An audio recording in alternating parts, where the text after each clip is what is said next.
தமிழ் கடவுளான முருகனுக்குன்னு சிறப்பிற்குரிய இடங்களாக தமிழகத்துல 6 இடங்கள் இருக்கு. இதைத்தான் அறுபடை வீடுகள் அப்படின்னு சொல்றாங்க. அதுல திருச்செந்தூர்ல மட்டும்தான் கடற்கரையில செந்தில்வேலன் குடிகொண்டிருக்கிறார். ஆக இந்த 5 கோயில்கள்லேயே இந்த திருச்செந்தூர் அப்படிங்கிறது மிக முக்கியமான ஒரு கோயிலாக சொல்லப்படுகிறது. இதனுடைய காலம் அப்படிங்கிறது என்ன, இதற்கான வரலாற்று சான்று என்ன, புராண ரீதியாக இது எப்படி தோன்றியதாக சொல்லப்படுகிறது அப்படிங்கிறத கொஞ்சம் விரிவா பார்க்கலாம். அதாவது அசுரர்களோட குழு தேவர்களுக்கு எதிராக பல தொல்லைகளை தொடர்ந்து செஞ்சுக்கிட்டே இருக்காங்க. அப்போ தேவர்களுக்கு தொல்லை கொடுத்த முக்கிய அசுரராக பார்க்கப்பட்டவர் தான் சூரபத்மன்.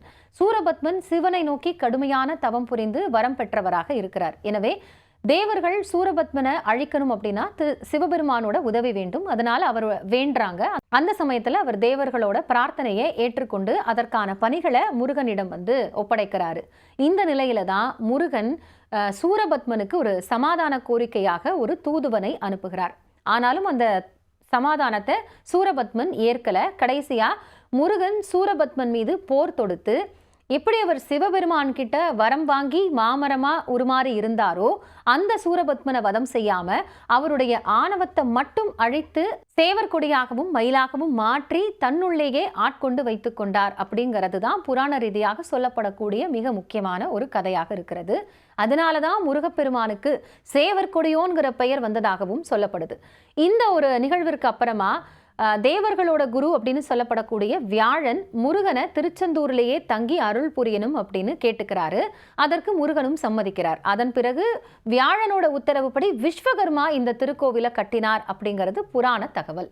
சூரபத்மனை அழித்ததுனாலையும் முருகனோட வெற்றி காரணமாகவும் முருகப்பெருமானுக்கு ஜெயந்திநாதன்கிற பெயர் வந்ததாகவும் சொல்லப்படுகிறது. பிற்காலத்துல இந்த பெயர் மருவி செந்தில்நாதனும் இந்த இடம் ஜெயந்திபுரம் அப்படின்னும் சொல்லப்பட்டிருக்கு. அதுவே காலப்போக்கில் தொடர்ந்து மருவி திருச்செந்தூர்னு மாறி அழைக்கப்பட்டதாகவும் சான்றுகள் சொல்கிறது. சரி, இந்த கோவில் அமைந்திருக்கக்கூடிய அமைவிடமும் இதற்கான பெயர் காரணங்களுக்கான சான்றுகளாக என்னென்ன இருக்குன்னு பார்த்தோம்னா, தூத்துக்குடிக்கு கிழக்கே இருக்கக்கூடிய முத்து கொழிக்கும் கடல் அருகே முத்தமிழ் வித்தகன் முருகன் நித்தம் அருள் பொழிகிறான் அப்படின்னு சொல்லப்படுகிறது. அந்த அளவிற்கு முருகனுடைய அழகையும் கோயில் சிறப்பையும் வர்ணிக்கிறாங்க. கடற்கரையில் அமைந்திருக்கக்கூடிய மலை சந்தனா மலை அப்படின்னு ஒரு காலத்துல சொல்லப்பட்டிருக்கு. இதுக்கு செந்தின் மாமலை அப்படிங்கிற பெயரும் இருக்கு. இந்த பகுதி எப்படி இருந்திருக்கலாம் அப்படின்னு சில இலக்கியங்கள்ல குறிப்பிடுறாங்க. குறிப்பா மருதமும் குறிஞ்சியும் மயங்கிய ஊர் அப்படின்னு கடைச்சங்க புலவர் பரணர் அகநானூற்றுல குறிப்பிடும் போது சொல்றாரு. கழனி உழவர் கலிசிரத்து எடுத்த கரங்கிசை வெறியி பரந்த தோகை அனங்குடை வரைப்பகம் புலிய வந்திருக்கும் திருமணி விளக்கின் அலைவாய் அப்படின்னு பாடியிருக்காரு.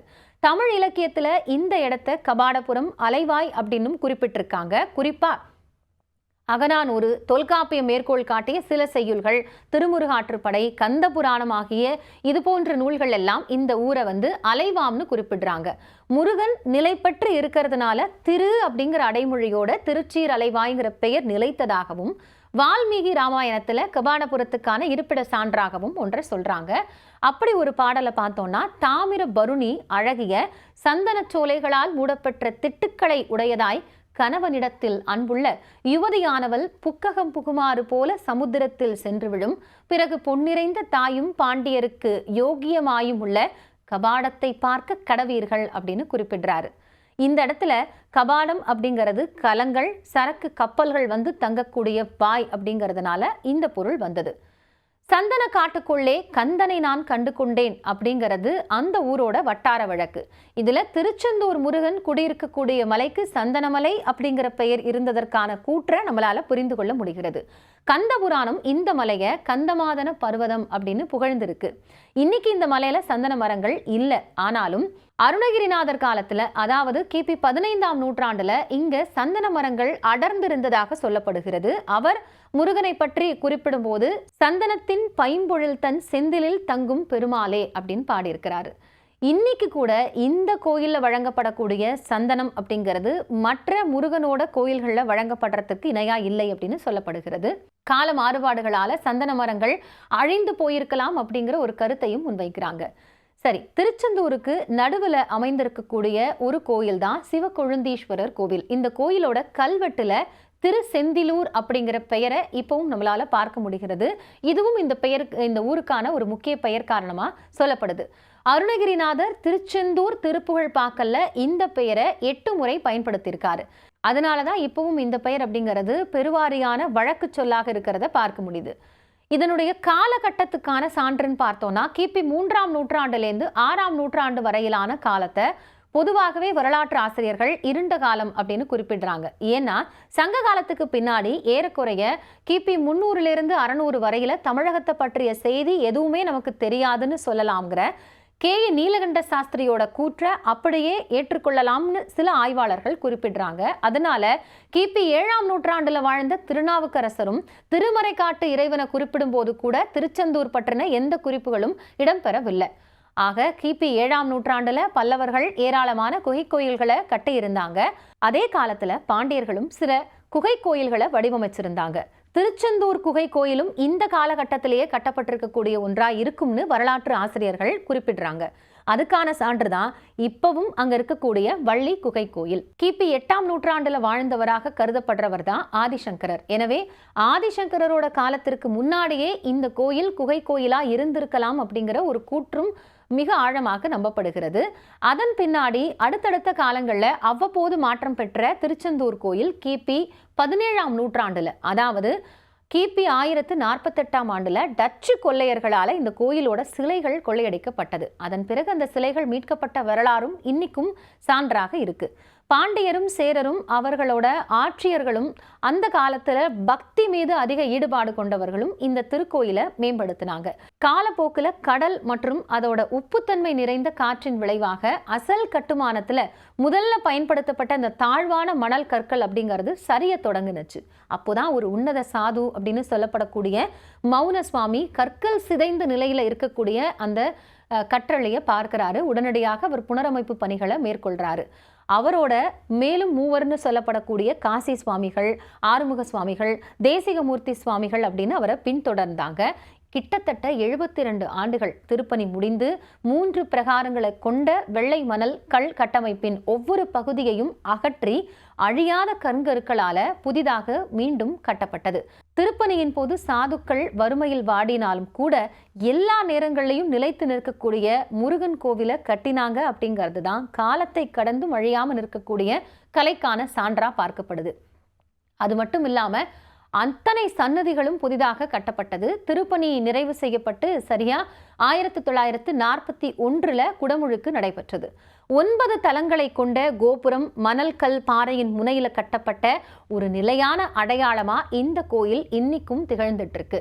இந்த திருக்கோயில்ல நம்ம கடல்ல இருந்து பார்த்தா சுமார் 12 மைல் தொலைவிற்கு சுற்றளவு தெரியும். அந்த அளவிற்கு இதனுடைய அமைவிடம் அவ்வளவு அழகாக இருக்கும் அப்படின்னு சொல்லப்படுகிறது. அது மட்டும் இல்ல, கோயில் முழுவதையும் நம்ம ஒரு டாப் ஆங்கிள்லயோ ஏரியல் ஆங்கிள்லயோ பார்க்கும்போது கடல்ல பாய்மரம் மிதந்து போற மாதிரியான ஒரு காட்சியை உணர முடியும்னு வர்ணிக்கிறாங்க. சரி, இலக்கிய சான்றுகள்ல வேற என்னென்ன தரவுகள் இது சார்ந்திருக்குன்னு பார்த்தோம்னா, அடிப்படையில திருச்செந்தூர் அப்படின்னா செழிப்பான நகரம் அப்படிங்கிற பொருள் இருக்கு. தமிழ் இலக்கியங்கள்ல இந்த ஊரை திருச்சீரலைவாய், செந்தில் மாநகரம், திருச்செந்தூர் அப்படின்னு சொல்றாங்க.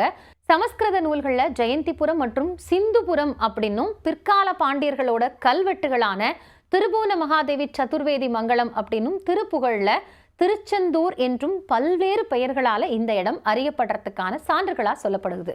அது மட்டும் இல்லாம நக்கீரரால இயற்றப்பெற்ற திருமுருகாற்று படையில திருச்செந்தூர் 2வது தலமா அமையப்பெற்றிருக்கு அப்படிங்கிறதும் அதனுடைய அமைவிடத்திற்கான மிக முக்கிய சான்று. குமரகுருபர சுவாமிகள் கந்தர் கலிவெண்பாவை இயற்றியவர். இவர் ஸ்ரீவைகுண்டத்துல பிறந்தவர். இவருடைய பெற்றோர்கள்னு பார்த்தோம்னா திருச்செந்தூர் முருகனிடம் நீண்ட தவத்திற்கு பின் இவரை பெற்றவர்கள். அதாவது குமரகுருபரன் 5 வயது வரை பேச்சு திறனே அவருக்கு இல்லை. அதனால வேதனை அடைந்த அவருடைய பெற்றோர் திருச்செந்தூருக்கு போறாங்க. குமரகுருபரருக்கு 5 வயது வரை பேச்சு இல்லாததுனால முருகப்பெருமானோட காலில் அவரை கிடத்திட்டு கடல்ல இறங்கறதுக்காக முடிவு செய்கிறாங்க. அப்போ முருகன் பெருங்கருணையோடு குழந்தைக்கும் பெற்றோருக்கும் ஒரு சேர காட்சியளிக்கிறார். மனித வடிவில கையில மலரோட தோன்றி இது என்ன அப்படின்னு ஒரு குழந்தைகிட்ட கேட்கிறாரு. அந்த குழந்தை குமரகுருபரல் வார்த்தைகளால இறைவனை புகழ்ந்து துதித்தார். அதற்கான ஒரு பாடலாக பூமேவு செங்கமல புத்தேழு தேற்றிய பாமேவு தெய்வ பழமறையும் ஒந்தை பாடியது அப்படிங்கிறது கந்தர் கலிவெண்பா. 244 வரிகளை கொண்டது இந்த கந்தர் கலிவெண்பா. அந்த அடிப்படையில் பார்க்கும் பொழுது இந்த திருத்தலத்தில் வழங்கக்கூடிய பிரசாதமாக இலை விபூதி சொல்லப்படுகிறது. ஆதிசங்கரரே இந்த இலை விபூதியோட மகிமையால வயிற்று வலி நீங்க பெற்று திருச்செந்தூர் சுப்பிரமணிய புஜங்கம் அப்படிங்கிறத பாடினார்ங்கிறதும் சொல்லப்படுகிறது.